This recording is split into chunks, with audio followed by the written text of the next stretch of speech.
magic and explore the most. Stories full of wonder, fantastical delights. Open your eyes and see the parade come to life. Sansy's parade, Sansy's parade. Join the parade, Sansy's parade, parade. Sansy's parade, Sansy's parade. Join the parade, Sansy's parade. To the beach. Lounging on the couch, you fade in and out of consciousness. In order to make the most of our vacation, Jupiter woke everyone up early to make sure we have everything ready. All of your stuff is in your bag, so you don't need to pack. It isn't long until you vaguely feel the couch dip beside you. Mars and Dust sit beside as they too drift off to sleep. Jupiter begins going over a mental checklist while Dust and Mars sleepily say check to each item.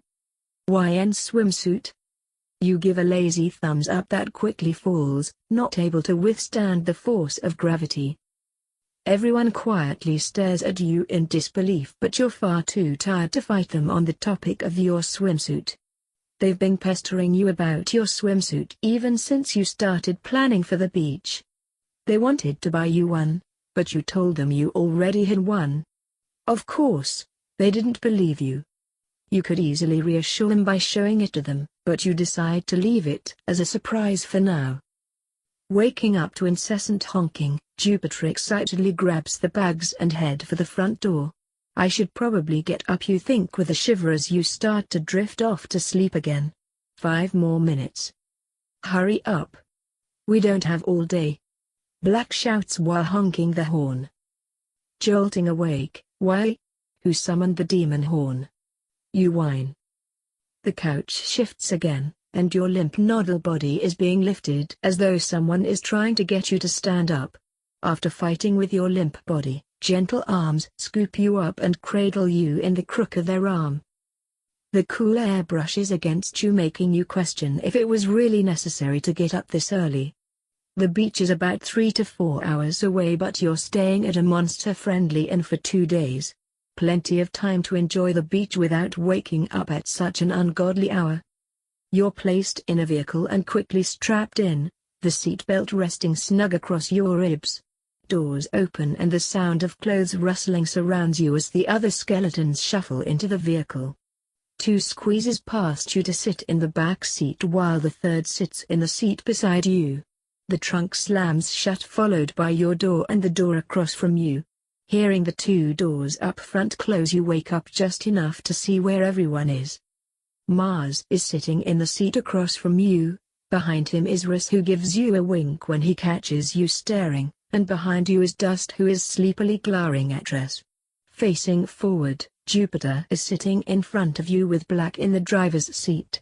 Makes sense, since he's the only one with a driver's license. Apparently, he owns a motorcycle, but only 2 people can ride it, so we rented a van instead. You're actually not sure if Rus has a license or not. Is everyone ready? Jupiter asks in an excited voice. A chorus of tired confirmations and a weak thumbs up is his response as Black starts up the vehicle and drives away. It doesn't take long for you to be out like a light. Your soul filling the van with peaceful music, lulling everyone to sleep except for Black and Jupiter. Wake up, you lazy bones. We have arrived, Jupiter announces as the van steers into the parking lot of a modest inn. Waking up with a stretch, you peer out the window, seeing a handful of cars and the beach in the distance. It doesn't look like a magical beach, but maybe that's just an illusion. Parking the van, I'm going to check us into the inn, Black states as he unbuckles his seatbelt. Oh, I'll come as well, Jupiter volunteers. Black stares at him for a moment before nodding his head. Very well. He opens the car door, and Rus, get off your lazy coccyx and start unloading the van, he orders, before slamming the door shut. Yes, Lord. You watch as both skeletons head for the inn while having a conversation. Tilting your head in confusion, when did they get on friendlier terms? Looking around the van, Dust and Mara still sleeping while Rus is currently opening the trunk. Unbuckling your seatbelt, you nudge Mars' shoulder, urging him to join the land of the living. He tries shrugging your hand away, so you start shaking his shoulder. Grumbling, he swats your hand away and curls up further into his seat. Shoulders sagging, you turn to Dust with a pleading aura. He's leaning back in his seat with his head laying back. He cracks an eye socket open as he peers down at you with an amused smirk. You can tell he isn't about to help, so you decide to get out and help Russ unload the van. As soon as you step out of the van, you feel like you made a huge mistake. You see a handful of humans walking about and a few that stop and stare. Suddenly you feel exposed in your pink sundress and straw sun hat. You feel exposed down to your bones, down to your soul. Quivering, you grip the strap of your bag closer to your sternum and pull your hat down with your other hand. Scurrying to the back of the van, Russ finished pulling out their luggage, leaving the rest in the trunk. He stands off to the side smoking as he leans against the van. Raising a bone brow, he observes the change in your aura.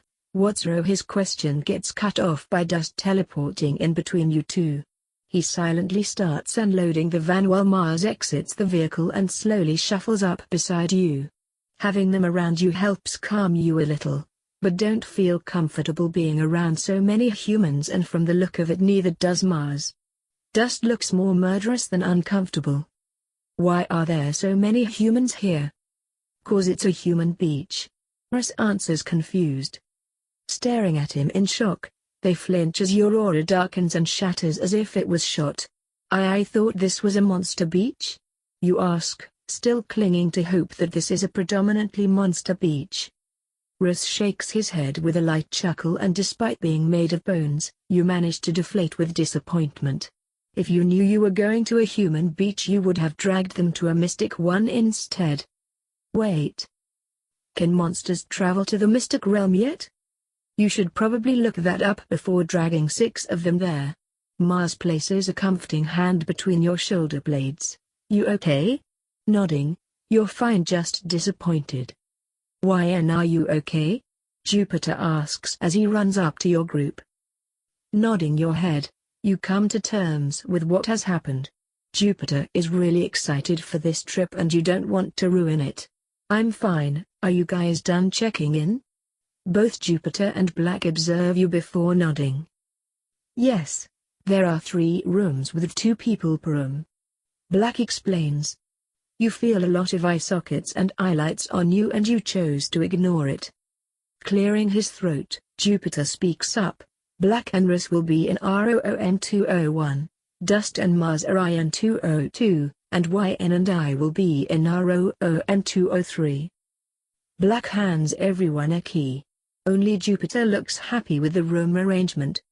You're glad to share a room with him, but you're not sure why you need 3 rooms. Mars and Dust will probably sneak into your room tonight anyway. Your group makes its way to the inn and you relax at the amount of monster workers and clients inside. You all make your way upstairs and agree to meet in the lobby before heading to the beach. It's a 1-bedroom setup with an open closet and mini fridge by the door. 2 king-size beds lay across from each other with a TV in the middle on the opposite wall. There's another door leading to the bathroom. Are you sure you're all right? Jupiter asks, once the door is closed. Placing your bag down on one of the beds, you turn to sign. Yeah, I'm fine. I thought we were going to a monster beach, so I was a bit disappointed that we're at a human one. With a bit of hesitance, you continue, and you know how I feel about being around humans. He hums in thought. Do you wish to leave? He asks with a conflicting look on his face. No. You reply quickly. Admittedly, this is out of my comfort zone, but you guys have been trapped on that mountain since you've been here, right? He nods his head. Then I want you guys to enjoy this vacation. If you guys are here, then I won't be as afraid. Your aura brightens at the thought of having the guys around you. Striking a pose, a golden glow shines out from behind him. Of course. You will be in the presence of the great papyrus after all. Naya, hey hey. Nodding your head in agreement, your aura gets a touch brighter, causing him to blush lightly. It's time for us to get ready. I'll take the bathroom, he says, grabbing his bag and walking towards the bathroom door. Gripping the doorknob, he turns to you, sockets narrowed. You do have a swimsuit, correct? He asks with heavy suspicion. Mimicking an exaggerated sigh. Yes, I have a swimsuit. Now go on and get ready unless you want to see me strip. You tease, lifting your dress slowly. A light orange blush spreads across his cheekbones, but he doesn't leave yet. He stands there frozen as he stutters incomprehensible words. Curious as to why he hasn't left yet, you continue lifting your dress, pulling it up past your knees, to your femurs as his sockets follow your movements. Hands twitching, the hem of your dress is inches away from your pelvis. Glancing up at him, his eye sockets are glued to your pelvis waiting for you. Lift it just a few inches higher.